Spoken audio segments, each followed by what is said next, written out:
Selamat datang di channel saya Serangga Gatal. Jangan lupa di like dan subscribe-nya. Oke, kita mulai. Pada saat yang sama, mata Sui menyapu penonton, dan dia juga melihat kursi VIP dari kejauhan. Kemudian, sekilas, dia mengenali Lu Qingmei. Dia masih seperti yang diingat Yi Daoxuan, mengenakan pakaian neon putih terang dengan lengan lebar, rambut panjang berwarna biru gagak di sanggul, wajah yang cantik dan cantik seperti seorang gadis, dan sepasang mata yang secerdas air dan seterang bintang. Dia hanya duduk di sana dengan santai, dan sosoknya yang ramping menunjukkan keagungan yang menakjubkan. Sama seperti permaisuri yang duduk tinggi di 9 surga, menghadap semua makhluk hidup di surga. Namun, Su Yi tahu betul bahwa wanita ini memiliki lebih dari satu wajah, temperamennya tidak dapat diprediksi, dan dia penipu dan berubah-ubah. Yi Daoxuan, yang dulu dekat dengannya, adalah eksistensi yang tangguh dan kuat, tetapi dia hampir terbunuh selama kultivasi ganda. Bisa dibayangkan betapa pandainya wanita ini dalam menyamarkan dan menyembunyikan perasaannya. Su Yi memperhatikan bahwa Lu Qingmei juga menatapnya. Pada saat ini, dia jelas merasa bahwa sepertinya ada emosi halus yang melonjak di kedalaman mata wanita ini. Mata Su Yi jernih dan tenang, dan dia secara alami memalingkan muka, mengabaikan wanita ini. Ingat URL. Lu Qingmei sedikit mengernyit dengan alis tipisnya yang berbentuk bulan sabit, lalu dia menarik pandangannya dan tetap diam. Pada saat ini, kepala sekolah Liang Lingsu dan tetua ketiga kuzen di kursi VIP juga memiliki ekspresi yang rumit. Kedatangan Su Yi menimbulkan sensasi di lapangan, dan juga memberi mereka pemahaman yang jelas tentang prestise dan pengaruh Su Yi di sekte. Terutama ketika mereka mendengar kekaguman para murid sekte untuk Su Yi, mereka semua merasa sedikit tidak nyaman. Jika memungkinkan, mereka lebih suka Su Yi tidak datang. Tetapi segera, kepala sekolah Liang Lingsu menstabilkan suasana hatinya dan berkata sambil tersenyum, "Diaken Xiao, Anda tidak akan keberatan jika Anda mengganggu kultivasi Anda. Berjuang untuk sekte adalah masalah pemuridan, bagaimana kamu bisa peduli tentang itu?" Seperti yang dikatakan Su Yi, dia melangkah ke Xinghe Dojo. Bagaimana cara bertarung? Su Yi menatap Fang Shuo. Aura orang ini memang sangat kuat, dan dia bisa disebut sebagai karakter paling menantang langit di alam penciptaan. Tapi itu saja. Fang Shuo juga menatap Su Yi, matanya tenang, "Kamu tidak membutuhkan hal-hal eksternal, kamu memutuskan hasilnya berdasarkan caramu sendiri." Oke, Su Yi mengangguk. Tetapi pada saat ini, seseorang berkata tunggu. Seorang wanita kurus berseragam militer dengan rambut pendek dan telinga melompat ke Xinghe Dojo. Liu He. Sebelum wanita ini, dia telah mengalahkan 8 lawan berturut-turut, menunjukkan kekuatannya yang sangat ganas dan mendominasi. Biarkan aku bermain dengannya dulu.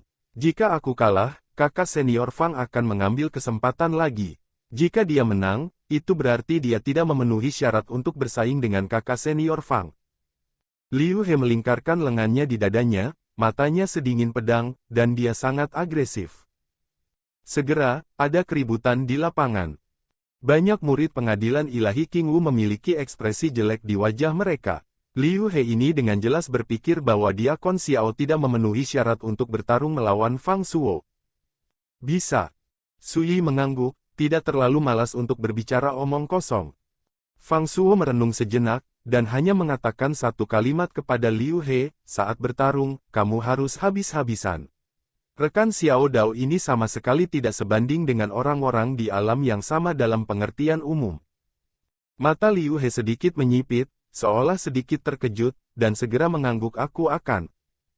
Fang Shuo segera mundur. Mata penonton semua terfokus pada Su Yi dan Liu He. Bisakah Diaken Xiao menang? Tokoh-tokoh besar di pengadilan ilahi Qingwu tidak yakin, dan murid-murid sekte itu bahkan lebih gugup. Jika Diakon Xiao kalah, maka di pihak mereka di pengadilan ilahi Qingwu, tidak akan ada yang bisa dilawan. Pertempuran ini benar-benar membuatku terjerat. Ketiga tetua menghela nafas dengan pahit.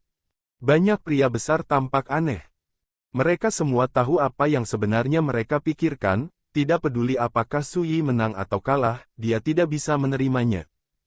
Alasannya sangat sederhana, jika Su Yi menang, setelah pertempuran ini, gengsinya akan sangat meningkat, dan momentumnya akan belum pernah terjadi sebelumnya, dan tidak mungkin untuk ditekan, jika tidak, kebanyakan orang di sekte mungkin tidak akan setuju.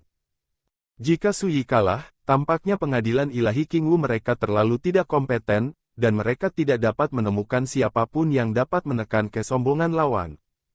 Dan ini juga berarti bahwa mereka telah sepenuhnya kalah dari pengadilan iblis surga absolut dalam pertempuran Taoisme ini. Kedua hasil ini adalah apa yang tidak ingin dilihat Kuzen, jadi bagaimana mungkin dia tidak terjerat. Diakon Xiao tahu bahwa gambaran yang lebih besar adalah hal yang paling penting, sehingga tetua ketiga dapat bersantai dan tidak khawatir tentang keuntungan dan kerugian sementara. Liang Lingsu berbicara dengan nada datar, singkatnya, ada sisi tersembunyi, dan dia jarang mengalahkan tetua ketiga. Tidak diragukan lagi, sebagai orang yang paling mempercayai tetua ketiga, dia juga agak tidak puas dengan kinerja tetua ketiga. Wajah Kuzen sedikit berubah, dan dia tidak berani mengatakan apa-apa. Namun, ketika dia melihat Sui, ada rasa dingin yang tak terlihat di matanya. Dentang. Dengan bel berbunyi. Duel yang ditunggu-tunggu ini akhirnya dimulai. Aku akan menggunakan cara terkuat untuk menjatuhkanmu dalam waktu sesingkat mungkin. Liu He berbicara dengan dingin. Begitu dia bergerak, dia pergi keluar, melakukan semua yang dia bisa untuk membunuh, dan menyerang dengan kuat. Ledakan. 36 cincin ilahi hijau yang mempesona menjaga seluruh tubuhnya, memancarkan cahaya hijau yang mengerikan. Dan serangannya seperti luar biasa, aura kehancuran menghancurkan bumi, ganas hingga ekstrim. 8 lawan yang telah dikalahkan olehnya sebelumnya hampir semuanya dikalahkan oleh serangannya yang intensif dan mendominasi, tidak mampu melawan, dan akhirnya gagal total. Tetapi, apa yang menggerakkan semua orang adalah bahwa Xiao Jian lebih kuat dan lebih mendominasi daripada Liu He. Sosoknya yang kokoh penuh dengan energi dan darah, dan bayangan naga lilin terpantul di belakangnya. Ledakan. Dalam sekejap, keduanya bertarung dengan sengit ratusan kali. Setiap pukulan membuat penonton gemetar dan kaget lagi dan lagi. Dan segera, orang-orang bersorak, karena serangan Liu He sedang hancur, dan dia terus-menerus ditekan oleh Xiao Jian. Ini mengejutkan dan luar biasa kekuatan dari pengadilan iblis surgawi. Liu He adalah orang kedua setelah Fang Shuo di antara para dewa di alam penciptaan sekte mereka. Tapi sekarang, di shock frontal, dia mulai jatuh ke pasif. Dan sesaat kemudian, ditemani oleh raungan gemuruh tumpul, sosok ramping Liu He langsung diledakkan oleh pukulan, dan menurun tak terkendali di luar Xinghe Dojo. Seluruh tempat itu sunyi. Segera, sorakan gemuruh meletus. Baik. Diakon Xiao perkasa. Luar biasa, aku baru tahu sekarang bahwa Diakon Xiao tidak pernah menggunakan kekuatan penuhnya dalam pertempuran puncak Lingzu. Kekuatan tempurnya yang sebenarnya lebih kuat dari yang kita harapkan. Haha, nyaman. Seluruh penonton penuh dengan sorakan, dan wajah para murid sekte itu penuh dengan kegembiraan, dan keluhan yang telah mereka kumpulkan sebelumnya tersapu pada saat ini. Angkat alismu. Di kursi VIP, tokoh-tokoh besar di sekte tidak bisa menahan senyum. Akhirnya menyelamatkan beberapa wajah, Xiao Jian ini sangat bagus. Kamu juga bisa melihat kepala sekolah, putra ini menyembunyikan kekuatannya, tidak sesederhana yang dipikirkan orang lain. Tetua ketiga berkata dengan ekspresi muram. Liang Lingsu mengerutkan kening dan berkata dengan ringan bagaimana dengan kekuatan tersembunyi. Bagaimanapun, dia hanyalah dewa yang lebih rendah. Jika tidak ada bukti untuk membuktikan bahwa dia memiliki masalah, tetua ketiga harus berhenti curiga. Kuzen terdiam beberapa saat, dan hatinya tercekik. Dia memperhatikan bahwa karena insiden Xiao Jian, sikap kepala sekolah terhadapnya telah mengalami sedikit perubahan, dan dia mulai merasa sedikit tidak puas. Bagaimana menurutmu, rekan Taoisku, ketika aku mengirim Xiao Jian? Penatua tertinggi kedua Bai Liyin bertanya kepada Lu Qingmei sambil tersenyum. Dia juga sangat senang, hatinya sedikit lega, penampilan Su Yi membuat wajahnya terlihat tidak buruk. Jawaban Lu Qingmei sedikit linglung. Dia mengerutkan kening, menatap Su Yi di dojo, seolah memikirkan sesuatu.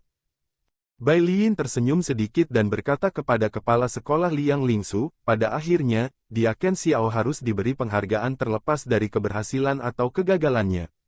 Bagaimanapun, diskusi tentang Taoisme ini mengganggu kultivasinya. Liang Lingsu berkata sambil tersenyum, jangan khawatir, Patriark, aku akan mengaturnya sendiri. Saat dia mengatakan itu, dia melirik tetua ketiga dengan sengaja atau tidak sengaja, menyiratkan peringatan. Kebenaran pahit menjadi semakin kesal, dia tahu bahwa dengan dibukanya tetua kedua Taisang, tidak mungkin menemukan alasan untuk menekan Xiao Jian itu. Di hadapan 9 tetua, Tai Wenjing adalah yang paling bangga, paling bahagia, dan paling bahagia. Dengan hormat, hanya Suyi yang merasa paling tidak berdaya. Akting benar-benar melelahkan. Terutama di lapangan, masih banyak dewa yang menonton pertempuran, tidak sulit untuk menyembunyikan kekuatannya. Dan dia yakin bahwa para Divine Master yang hadir pasti menyadari bahwa ketika dia bertarung melawan Liu He, dia tidak menggunakan kekuatan penuhnya. Karena kekuatannya tersembunyi, tidak peduli seberapa baik itu disembunyikan, apakah akan berjuang sekuat tenaga atau tidak adalah keadaan yang sama sekali berbeda. Ini tidak bisa disembunyikan sama sekali. Namun, Suyi tidak khawatir. Garis keturunan naga lilinnya nyata, penampilannya juga benar, dan bahkan teknik rahasia dan kekuatan magis yang digunakan berasal dari kekuatan bawaan dari garis keturunan naga lilin. Bahkan jika seseorang memperhatikan bahwa dia menyembunyikan kekuatannya, dia tidak akan curiga bahwa dia adalah keturunan naga lilin palsu. Pada saat penonton sedang sensasional, Fang Suo berjalan ke dojo. Dia tampak tenang, membungkukkan tangannya dan berkata, tolong. Ringkas, tidak ada omong kosong. Satu kata, seperti beban yang sangat besar, membuat semua suara bising di antara penonton menghilang, dan suasana menjadi sunyi. Teror Fang Suo sudah jelas bagi semua orang sebelumnya, dan tidak ada yang berani mengatakan bahwa Deken Xiao Jian akan menjadi lawannya. Pada saat ini, orang-orang besar itu juga menahan napas dan mulai menonton dengan serius. Silahkan. Suyi mengangkat tangannya untuk memberi isyarat. Fang Suo mengangguk dan melangkah keluar. Ledakan. Pada sosoknya yang ramping, perubahan mendadak terjadi, dan energi mendidih ki dan darah naik ke langit, berevolusi menjadi hantu naga lilin, dan berdiri di tanah. Saat melihat adegan ini, penonton tercengang sejenak, lalu terjadi kegemparan. Fang Suo itu benar-benar memiliki darah naga lilin. Ya Tuhan, bagaimana ini bisa terjadi? Aku tidak menyangka selain Deken Xiao, ada orang lain di dunia ini dengan darah naga lilin. Di kursi VIP, sosok besar itu tidak bisa menahan diri untuk tidak bergerak, wajah mereka tercengang. Karena dalam pertempuran Taoisme sebelumnya, Fang Suo tidak mengungkapkan kekuatan naga lilin di tubuhnya, tetapi menggunakan metode pertempuran garis keturunan budidaya jiwa. Semua orang berpikir bahwa ini adalah penjahat tak tertandingi di jalan kultivasi jiwa. Siapa yang akan membayangkan bahwa dia masih membawa garis keturunan naga lilin? Mata Suyi sedikit menyipit, hatinya bergetar, dan tanpa sadar, dari sudut matanya, dia melirik Lu Qingmei di kursi VIP di kejauhan.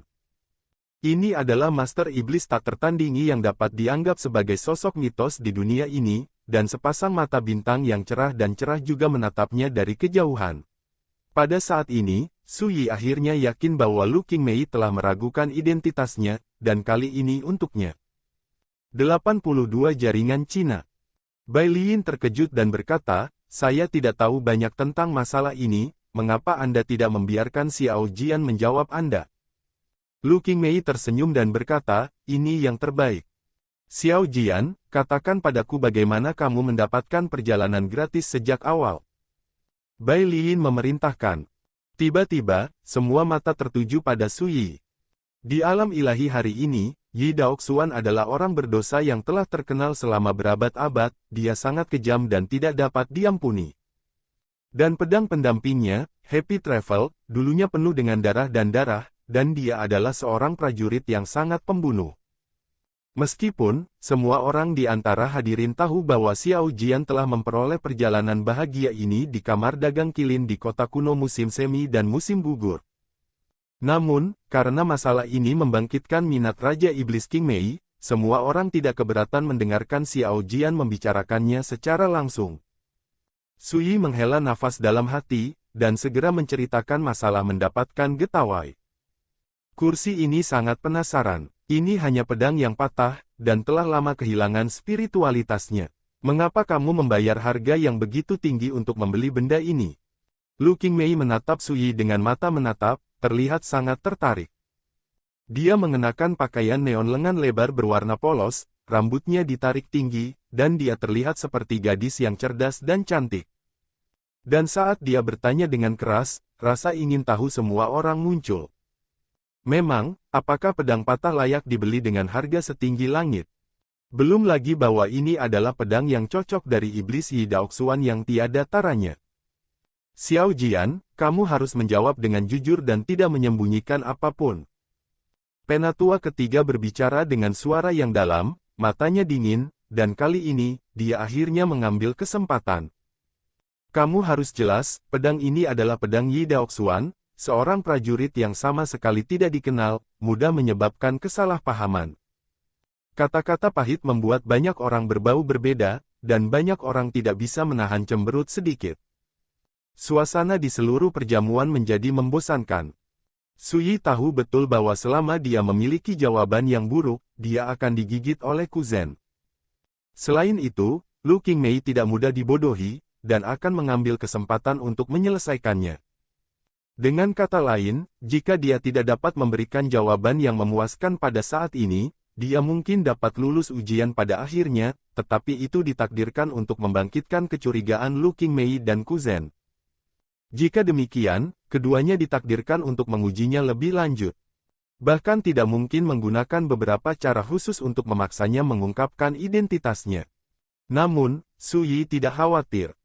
Dia dengan tenang minum segelas anggur, merenung sedikit, dan hendak berbicara. Sebuah suara yang jelas dan merdu tiba-tiba terdengar di luar aula. Aku bisa menjawab pertanyaan ini. Semua orang tercengang, dan mata mereka semua melihat keluar aula. Perjamuan itu memiliki standar yang sangat tinggi, belum lagi para murid pengadilan ilahi Qingwu, bahkan mereka yang memegang posisi penting, banyak yang tidak memenuhi syarat untuk berpartisipasi. Tapi sekarang, ada orang luar yang datang tanpa melapor, siapa yang tidak kaget. Tepat di luar aula, seorang wanita datang. Sosok ramping dan anggun mengenakan gaun hijau air panjang, dan rambut panjang seperti tinta diikat dengan santai menjadi sanggul longgar di belakang kepala, membuat Busenek lebih ramping dan ramping. Wajahnya ditutupi oleh kerudung, tetapi dia tidak bisa menyembunyikan keanggunan dan temperamennya yang luar biasa. Siapapun dapat melihat bahwa ini pasti wanita cantik dengan pesona yang tiada taraf. Ketika dia melihat wanita ini muncul, Sui terkejut. Nyonya Qiwei.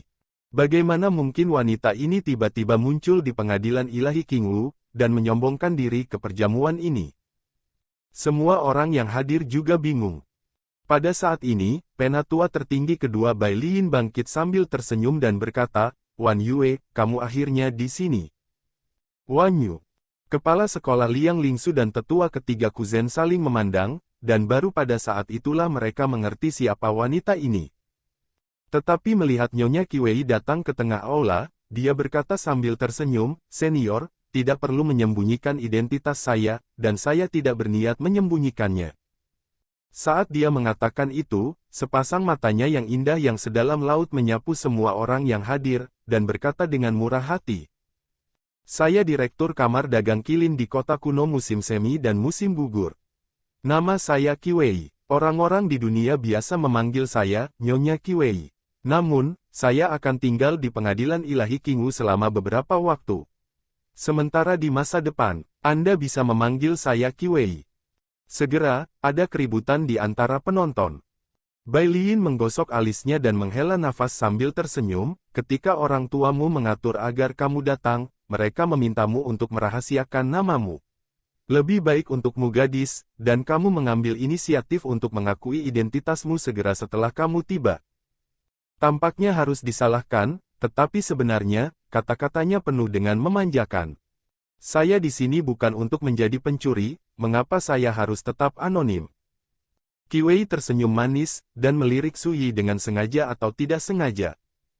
Suyi tidak mengatakan sepatah kata pun, tetapi dia tahu di dalam hatinya bahwa wanita ini menargetkannya. Lu Qingmei dan tetua ketiga kuzen meragukan identitasnya, tetapi sekarang lebih baik, ada Nyonya Qi yang lain. Dan wanita ini bahkan telah mencurigai identitasnya berdasarkan harta rahasia, mutiara keberuntungan suci. Semua ini membuat Suyi sangat yakin bahwa Nyonya Qi pasti datang untuknya kali ini. Di pengadilan ilahi Qingwu, tidak ada yang berani memperlakukanmu sebagai pencuri. Bai Liyin tertawa. Dia jelas sangat senang, dia menoleh ke Lu Qingmei yang ada di sampingnya dan berkata, "Teman Tao, gadis ini adalah putri dari patriark klan Dewa Qilin. Dia sangat tegas sejak dia masih kecil. Kali ini dia datang ke pengadilan Dewa Qingwu saya untuk tinggal sebentar." Begitu kata-kata ini keluar, para penonton terkejut. Beberapa tokoh besar kehilangan ketenangan mereka dan tercengang. Alasannya sangat sederhana, Qilin Protoss adalah salah satu Protoss top tertua di dunia, dan warisannya yang kaya cukup membuat beberapa raksasa di dunia merasa sedih. Tetapi tidak ada yang mengira bahwa, Nyonya Qi, kepala kamar dagang Qilin di kota kuno musim semi dan musim gugur, sebenarnya adalah putri kepala Qilin Protoss. Jika berita itu menyebar, benua ilahi Vulkan Selatan pasti akan menjadi sensasi dan menyebabkan kegemparan besar. Saya mengerti. Mata Lu Qingmei ke arah Qi juga berubah secara halus. Tuan Dewa 9 penyempurnaan seperti dia sudah ada seperti mitos, dan dia tidak perlu peduli dengan junior seperti Qi sama sekali. Tetapi dia tidak peduli tentang Qilin Protoss. Wanita ini masih memiliki identitas seperti itu. Suyi sedikit terkejut. Dia tiba-tiba teringat apa yang dikatakan Qi kepadanya. Jika Yang Mulia memiliki kesempatan untuk melihat Suyi di masa depan, Anda sebaiknya memberitahu dia bahwa jika Anda menghadapi masalah yang tidak dapat diselesaikan, Anda dapat datang ke kamar dagang Qilin. Tidak peduli kamar dagang Qilin mana di dunia domain dewa, itu akan membantunya kapan saja. Kamar dagang Qilin saya dapat membuat pengecualian untuknya, dan ini bukan keputusan saya sendiri, tetapi keputusan seluruh Qilin Protoss. Sekarang saya memikirkannya, jika Qi benar-benar putri Qilin Protoss, sama sekali tidak ada alasan untuk menggunakan kata-kata itu untuk menipu dirinya sendiri. Bisa. Apakah itu generasi kelima Li Fuyu atau generasi keempat Yi Daoxuan, tidak ada banyak persahabatan dengan Qilin Protoss sama sekali. Ini sangat aneh. Namun, Suyi menyembunyikan keraguan ini di dalam hatinya dan tidak berencana untuk bertanya, kecuali Qi mengambil inisiatif untuk berbicara dengannya lagi. Teman kecil Qi, kamu mengatakan sebelumnya bahwa kamu dapat menjawab pertanyaan yang berkaitan dengan Xiao Yaoyou, tetapi aku ingin tahu tentang jawabanmu. Lu Qingmei tersenyum dan menatap Qi dengan mata seperti bintang. Dia terlihat seperti seorang gadis, jika dia tidak terlihat seperti seorang gadis, hanya melihat penampilannya, dia dan Qi seperti generasi yang sama. Dan tidak kurang. Tunggu aku mencari tempat duduk dulu. Saat Qi mengatakan itu, dia datang ke kursi di sebelah Suyi dan duduk. Setelah itu, dia membawa kendi, menuangkan segelas untuk Suyi, menuangkan segelas lagi untuk dirinya sendiri, dan berkata sambil tersenyum, "Rekan Taois Xiao, mari kita bertemu lagi." Perilaku seperti ini membuat mata semua orang di aula menjadi aneh. Qi jelas orang asing, tetapi dia bertindak seolah-olah dia telah kembali ke wilayahnya sendiri. Dia benar-benar kasar, dan dia tidak peduli dengan sikap siapapun yang hadir, dia pergi dengan caranya sendiri. Dia bahkan berani menganggap enteng ketika dihadapkan dengan pertanyaan dari Raja Iblis Qingmei. Ini saja telah membuka mata banyak nama besar. Ini adalah intinya. Ini adalah sikap yang unik sebagai putri dari kepala klan Dewa Kirin. Yang lain tidak bisa belajar sama sekali. Siapapun yang berani meniru akan tidak sopan kepada semua orang yang hadir. Namun, ketika Qi melakukan ini, itu dianggap sebagai hal yang wajar, dan mereka pikir dia memenuhi syarat untuk melakukannya. Tapi Qi, orang yang begitu mulia, duduk di sebelah Suyi dan menuangkan segelas anggur untuknya, yang juga menyebabkan banyak mata orang berubah. Terima kasih. Suyi mengambil gelas anggur dengan sikap tidak dingin atau acuh tak acuh. Qi Wei tersenyum, lalu berbalik untuk melihat Lu Qingmei, dan berkata, meskipun Xiao Yaoyou rusak, tetapi spiritualitasnya masih ada, itu jelas bukan harta biasa, jika tidak, bagaimana kamar dagang kilin saya akan mengambilnya untuk dilelang.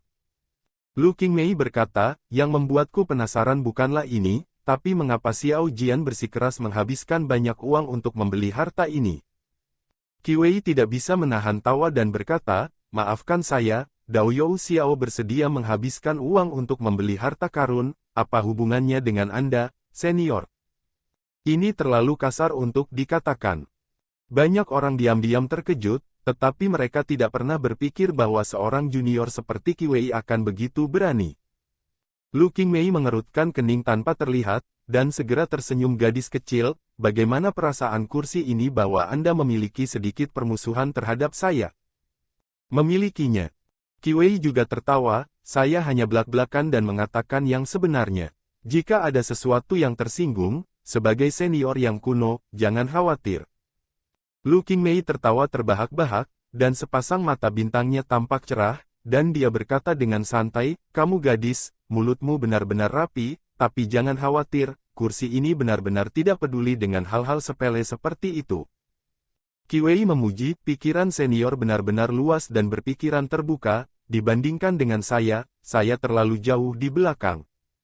Semua orang saling memandang dengan cemas, semua orang di sini adalah seorang lelaki tua yang telah hidup selama beberapa tahun yang tidak diketahui, siapa yang tidak dapat melihat bahwa kinerja Qi Wei saat ini seperti gayung bersambut dengan Master Iblis Qingmei. Ini benar-benar tidak terduga dan membingungkan, dan saya tidak tahu mengapa Qi Wei melakukan ini. Bahkan Suyi tidak bisa menahan diri untuk tidak melirik Qi Wei di sampingnya, sedikit tidak yakin dengan pikiran pihak lain. Apakah ini untuk menyelamatkan diri? Atau, ada niat lain? Jika tidak, menghadapi Lu Qingmei dengan kata-kata di depan semua orang akan menghabiskan banyak biaya. Siapa yang akan melakukan hal tanpa pamrih tanpa alasan? Tiba-tiba, tetua ketiga berkata dengan getir, Xiao Jian, yang ingin didengar semua orang adalah jawabanmu, mengapa kamu tidak berbicara? 82 Jaringan Cina. Sekian dulu dari Mimin. Terima kasih.